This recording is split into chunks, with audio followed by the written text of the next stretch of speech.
Hello my dear children, कैसे हैं आप लोग। I hope you all are good. Welcome back to my channel and my series class 11th artificial intelligence.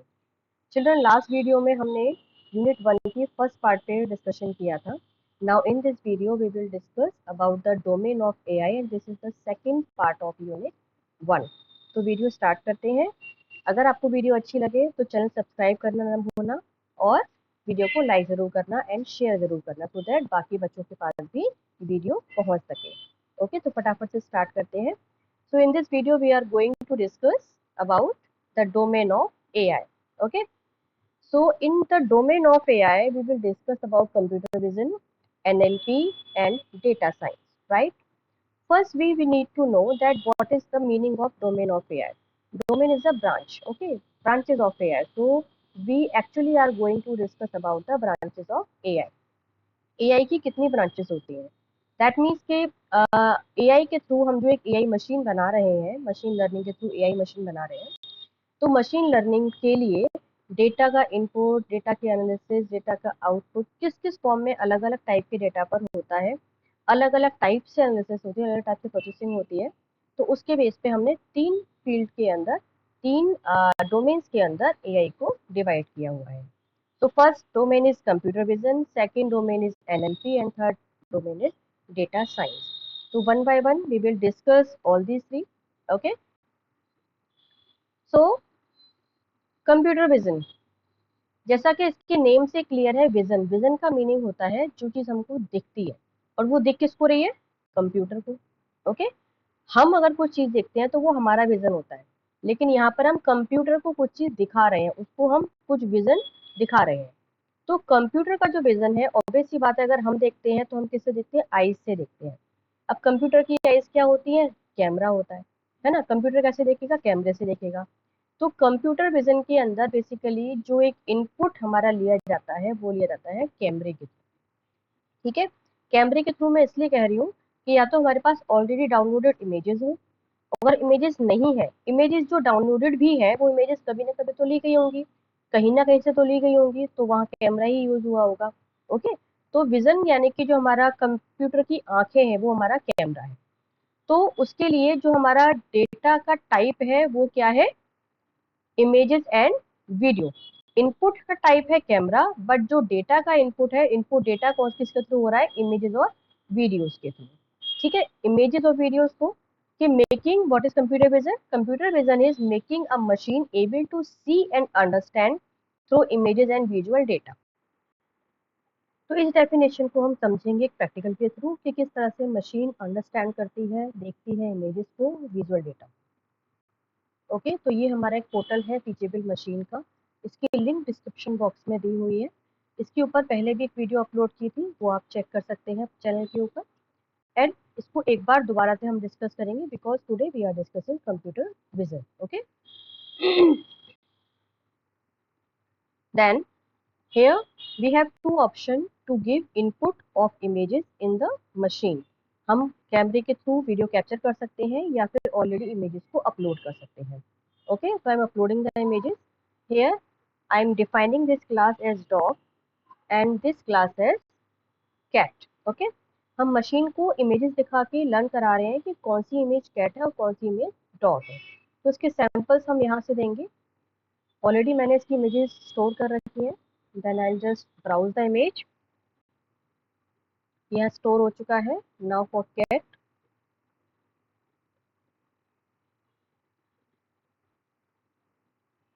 Cat की image हमने browse कर ली।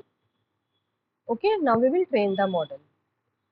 वैसे हमने इसमें सिर्फ एक एक इमेज स्टोर की है, तो एग्जैक्ट प्रेडिक्शन इससे नहीं आएगा, क्योंकि प्रेडिक्शन सही होने के लिए हमारा डेटा रिच होना चाहिए। तो यहाँ बहुत सारी इमेजेस हमें स्टोर करनी होंगी, बट हम सिर्फ एक डेमो देख रहे हैं, तो भी हम सिर्फ एक इमेज लेके वर्क करेंगे। राइट, मशीन को हमने ट्रेन किया, ट्रेन करने के बाद हमारी मशीन ट्रेन हो चुकी है। राइट, अब हम क्या करेंगे, हम चेक कराएंगे, यानी मशीन से प्रेडिक्शन करेंगे कि वो जो इमेज हम अपलोड करने जा रहे हैं वो इमेज हमारी क्या है, डॉग की है या कैट की है। तो मशीन के अंदर मैंने एक इनपुट दिया सी, डॉग का। तो देखो प्रेडिक्शन कितना आ रहा है, 64% कि ये डॉग है। मैंने एग्जैक्टली सेम इमेज अपलोड की है, फिर भी प्रेडिक्शन किसका आ रहा है कि ये डॉग है। तो क्योंकि डेटा मेरा क्या है, रिच नहीं है, मैंने बहुत कम डेटा दिया हुआ है, तो प्रिडिक्शन की परसेंटेज मेरी बहुत कम आएगी, बट एटलीस्ट ये पहचान पा रहा है कि इमेज देखकर मेरी मशीन पहचान पा रही है कि ये इमेज किसकी है। तो ये कैसे पहचान पा रही है, कंप्यूटर विजन के थ्रू। ठीक है, तो यहाँ पे हमारा इस मशीन को रन कराने के लिए हमारा कौन सा फील्ड यूज हो रहा है, कौन सा डोमेन यूज हो रहा है, कंप्यूटर विजन, राइट। अब नेक्स्ट हम चलेंगे एनएलपी पे, second domain of AI, natural language processing. कोई भी वो प्रोसेसिंग जो लैंग्वेज के ऊपर हो रही है, वो लैंग्वेज चाहे रिटन लैंग्वेज हो या स्पोकन लैंग्वेज, यानी कि या तो आप लिखा हुआ पढ़ रहे हैं या फिर बोला हुआ सुन रहे हैं, वो दोनों ही केस में आप क्या कर रहे हैं, लैंग्वेज को एनालिसिस कर रहे हैं, लैंग्वेज को प्रोसेस कर रहे हैं। तो वो मशीन्स जो लैंग्वेज पे यानी कि टेक्स्ट डेटा पे काम करती हैं, वो हमारी क्या होती है, वो किस डोमेन पे काम करती हैं, वो हमारी एनएलपी डोमेन पे काम, वो एआई मशीन हमारी एनएलपी डोमेन पे काम करती है। अब यहाँ पे जो डेटा इनपुट हो रहा है, अगर मेरा टेक्स्ट डेटा यानी कि अगर रिटन लैंग्वेज के ऊपर बात हो रही है, तो उसका इनपुट हम किससे दे सकते हैं, कीबोर्ड से दे सकते हैं। और अगर स्पोकन लैंग्वेज की बात हो रही है, तो वो हमारा इनपुट जाएगा, डेटा टाइप, इनपुट का टाइप क्या होगा, माइक। एंड जो इनपुट का डेटा होगा, किस तरह का डेटा एनएलपी में प्रोसेस किया जाता है, तो वो डेटा होता है टेक्स्ट डेटा या तो ऑडियो डेटा, यानी कि जहाँ लैंग्वेज है वहां पे एनएलपी है। तो बहुत सारे इस तरह के एग्जाम्पल्स हैं, जैसे कि मोस्ट हमारा कॉमन एग्जाम्पल है चैटबॉट का। जो चैटबॉट हमारा क्या करता है, हम किसी भी क्वेश्चन को देते हैं तो वो हमें रिवर्ट आंसर देता है, तो हमारे क्वेश्चन को वो प्रोसेस करता है, हमारी लैंग्वेज को वो पढ़ता है, लैंग्वेज को देखता है कि उसमें क्या पूछा गया है, क्योंकि कई बार क्या होता है, हम स्पेलिंग एरर्स भी कर देते हैं, कभी हमारा सेंटेंस फॉर्मेशन भी एकदम करेक्ट नहीं होता, बट स्टिल जो चैटबॉट्स होते हैं वो उनको पहचान लेते हैं। ठीक है, तो यानी कि वो लैंग्वेज को प्रोसेस करते हैं। ऐसा ही एक ऑडियो बेस्ड लैंग्वेज का हम एग्जाम्पल देखते हैं, प्रैक्टिकल एग्जाम्पल देखते हैं। ठीक है, ये मेरा एक एआई फीचर है, एडोबी एक्सप्रेस का एनिमेट फ्रॉम ऑडियो। इस फीचर के थ्रू हम क्या करते हैं, जनरेटिव एआई के थ्रू लैंग्वेज यानी एनएलपी में एनएलपी के थ्रू हम जनरेटिव एआई पे वर्क करते हैं। अब देखिए कैसे जो मैं बोलूंगी, हम उसके ऊपर कैसे हमारी मशीन प्रोसेस करती है और कैसे उसको हमारा आउटपुट प्रेजेंट करती है। Right, I am taking one character here, हम लेते हैं क्या, ये कैरेक्टर ले लेते हैं। ठीक है, नाउ सी, अब मैं अपना वॉइस यानी कि जो भी मैं बोल रही हूँ उसे रिकॉर्ड करने जा रही हूँ। सी,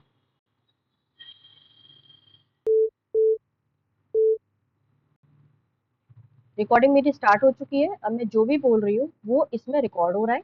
ठीक है, अभी जो भी मेरा टेक्स्ट है, जो भी मेरी वॉइस है, उसको सुन के मैं जो बोल रही हूँ उसमें कहाँ पे मैं स्टॉप ले रही हूँ, कहाँ पे मैं पॉज ले रही हूँ, कहाँ पे मेरा गेस्चर क्या जा रहा है मेरा, ठीक है, मेरा वॉइस का साउंड ऊपर जा रहा है, लो जा रहा है या अप जा रहा है, उस सबको देखते हुए ये कैरेक्टर अपने हैंड्स मूवमेंट करके, अपने एक्सप्रेशन देके, अपने आईज बॉल को मूव करके उसको डिनोट करेगा। सी, now it is uploading, then it will take some time to process this audio. Now my video is ready to download, download कर सकती हूँ उसको, मैंने डाउनलोड किया है यहाँ से। Okay, so it has been downloading and here is the video. See, recording मेरी स्टार्ट हो चुकी है, अब मैं जो भी बोल रही हूँ वो इसमें रिकॉर्ड हो रहा है। ठीक है, अभी जो भी मेरा टेक्स्ट है, जो भी मेरी वॉइस है, उसको सुन के मैं जो बोल रही हूँ उसमें कहाँ पे मैं स्टॉप ले रही हूँ, कहाँ पे मैं पॉज ले रही हूँ, कहाँ पे मेरा गेस्चर क्या जा रहा है मेरा, ठीक है, मेरा वॉइस का साउंड ऊपर जा रहा है, लो जा रहा है या अप जा रहा है, उस सबको देखते हुए ये कैरेक्टर अपने हैंड्स मूवमेंट करके, अपने एक्सप्रेशन देके, अपने आईज बॉल को मूव करके उसको डिनोट करेगा। सी, रिकॉर्डिंग मेरी स्टार्ट हो चुकी है, अब मैं जो भी बोल रही हूँ वो इसमें रिकॉर्ड हो रहा है। ठीक है, तो अब आपको समझ आया होगा कि किस तरह से मशीन ने लैंग्वेज के ऊपर प्रोसेस किया।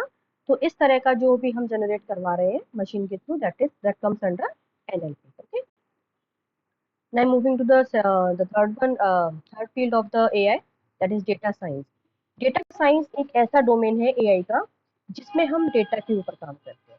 डेटा हालांकि सारा डेटा ही है, वो चाहे डेटा आपका इमेज का हो, वीडियो का हो या किसी और का हो, ठीक है, या टेक्सचुअल डेटा हो, वो हमारा डेटा साइंस के अंदर हम डेटा को किसी भी फॉर्म में लेकर उसके ऊपर एल्गोरिथम अप्लाई करके उसको डीपली स्टडी करते हैं। डीपली स्टडी का मीनिंग ये है कि अगर मेरे पास टेक्स्ट डेटा है, सपोज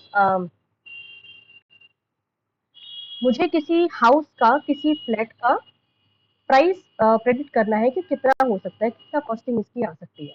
कैसे आ सकती है कि अगर मुझे किसी एक लोकेलिटी के अंदर 1 बेडरूम फ्लैट का प्राइस पता है, 2 बेडरूम का पता है, अब मुझे उसमें 3 बेडरूम का पता करना है। तो मैंने क्या किया, 1 बेडरूम वाले का कितना एरिया, कितना स्क्वायर फीट एरिया में वो बना हुआ है, कितने रूम्स है, कितने स्क्वायर फीट में है।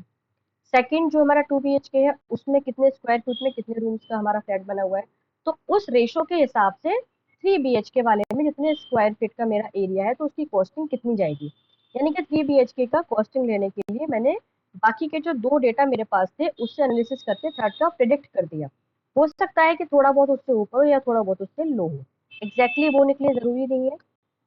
सेम वे में जब हम क्या करते हैं, पॉपुलेशन का अगर मैं देखती हूँ कि अगर मैं लास्ट 10 ईयर्स के अंदर एक ईयर वाइज पॉपुलेशन का एक टेबल जनरेट करूँ कि इस ईयर में पॉपुलेशन इतनी थी, इस ईयर में इतनी थी, तो अगर मैं लास्ट 10 ईयर्स का ग्रोथ चार्ट देखूँ, तो मैं नेक्स्ट ईयर में पॉपुलेशन हमारी कितनी हो सकती है, ये मैं उस परसेंटेज के हिसाब से, रेशो के हिसाब से प्रेडिक्ट कर सकती हूँ कि ये मेरा कितना पॉपुलेशन लगभग मेरी नेक्स्ट ईयर में होगी। तो लेकिन ये सिर्फ प्रिडिक्शन होगा, ये एग्जैक्ट डेटा नहीं होगा।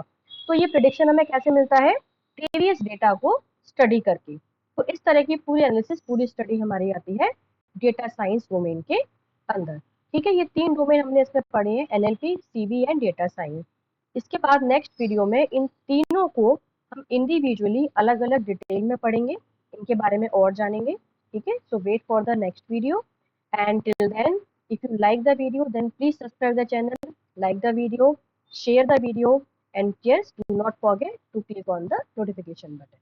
Okay, till then, bye bye.